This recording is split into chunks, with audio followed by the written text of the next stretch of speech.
ha! Hello, boys and girls of all ages. It's Panto time in Pantoland once more. So come with me on a sleigh ride and meet the Snow Queen.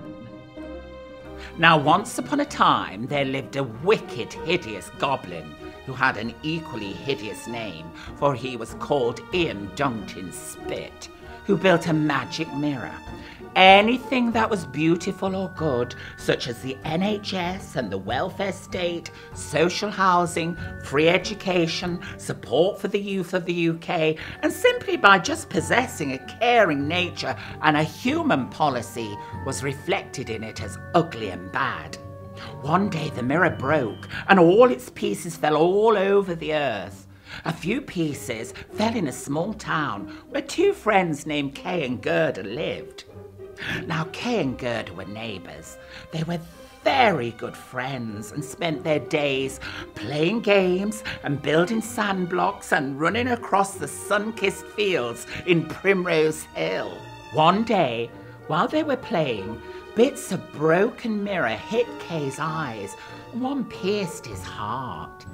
After that, everything changed, as when Kay became disabled and applied for benefits, they were cruelly sanctioned by Ian Dunked in Spit. Kay no longer viewed Gerda as his best friend. He poked fun at her and he hit her on the head whenever he could. Now, don't be hitting anyone unless your life's in danger. Just play nice, innit? Gerda was puzzled and couldn't understand why he was behaving in such a strange way. And she pondered, has Kay fallen for this nasty rhetoric of cruelty by the current blue blood government that divides and separates people and even pits best of friends against each other and their neighbours? So she sighed and hoped that all would wake up from being duped by the curse of posh people in suits at the top. One day, Kay and a group of his friends from the Only Way is Essex decided to go on a sledge ride over the snow. Suddenly, a huge sledge drew up before him and its driver asked him to step in.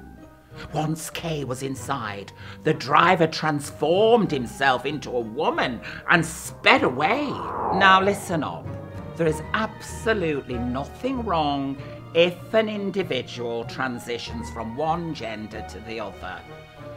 After all, everybody's origins lay in androgyny for the first few weeks of their conception. And besides, being male or female is not gender behaviour, it's human behaviour if you've got half a brain. Duh. She was draped in a white flowing gown, and on her head was placed a crown made of ice. Her white silky locks cascaded like a flowing stream.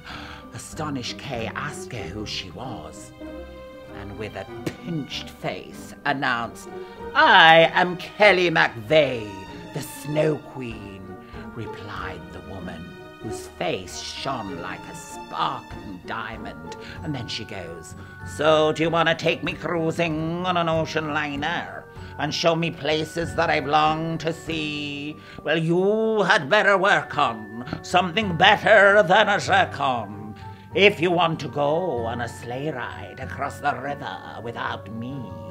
Should have been called Eartha Kitt. She tugged at the reins and rode past the clouds and the rainbow till they reached a distant land. Meanwhile, Gerda waited for Kay to return. One day she took her boat and went to search for him in the river. Seeing Gerda, a couple of fairies who were actually on their way to the polling station to vote green, but wanted to help a bit anyway, cast their magic spell and made the boat approach them. When Gerda narrated her story, they sent their garden flowers everywhere, searching for Kay, but they returned empty-handed for some reason. But at least they cared a bit and did something to help. Gerda sat under a tree and wept all night.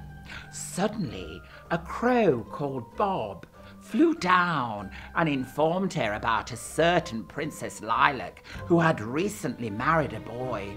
Gerda grew restless, thinking that Kay had married someone else, and urged Bob Crow to take her to the princess's palace.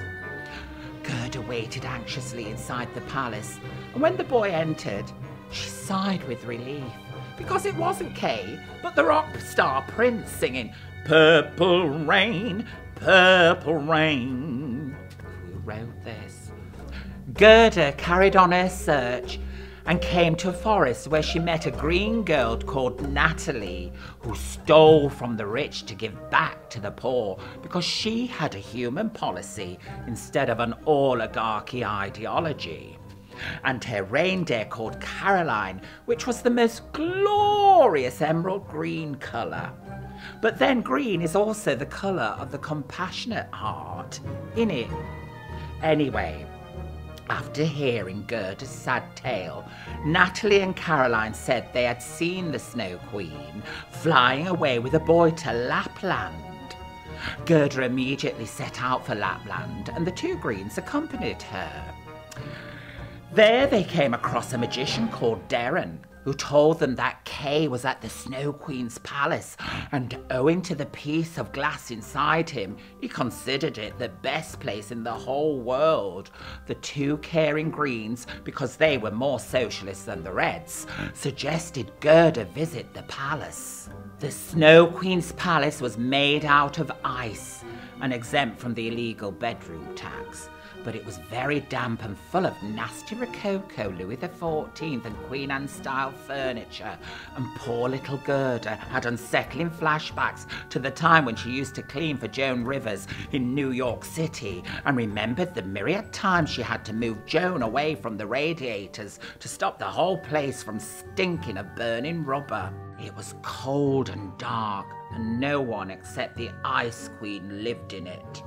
One day, that Ice Queen challenged Kay to spell the word eternity from an assorted chunk of letters, all made out of ice, and promised him his freedom in return. Kay racked his brains hard, but just couldn't spell the word. Just then Gerda arrived, and seeing her long-lost friend, she cried out in joy and embraced him. Just as her warm tears fell on his hard cheeks, Kay felt his cold heart begin melting. He recognized Gerda and wept aloud. Suddenly, a teardrop fell on the letters, and they spelt out the words, "Empathy for all eternity." Kay was set free, and he went back home with Gerda on transport arranged by Caroline and Natalie, the two Greens that had been waiting patiently in the freezing snow until the ordeal inside the Ice Palace had been resolved.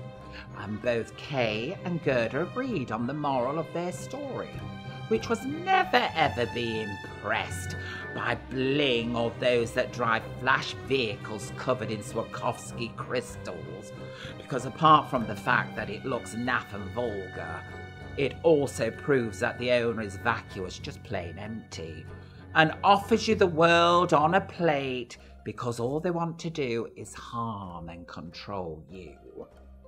Hey, and what's the point of looking great if a person's heart and mind just ain't? And always put people before profit. Anyway, everybody, here's hoping that you all have a great festive season. And remember that love and kindness are greater gifts than anything cruel, corrupted capitalism can provide, especially at this Yuletide. So season's greetings, everybody, and have a wonderful, joyous, prosperous new year. And here, have a mince pie. And don't forget to share.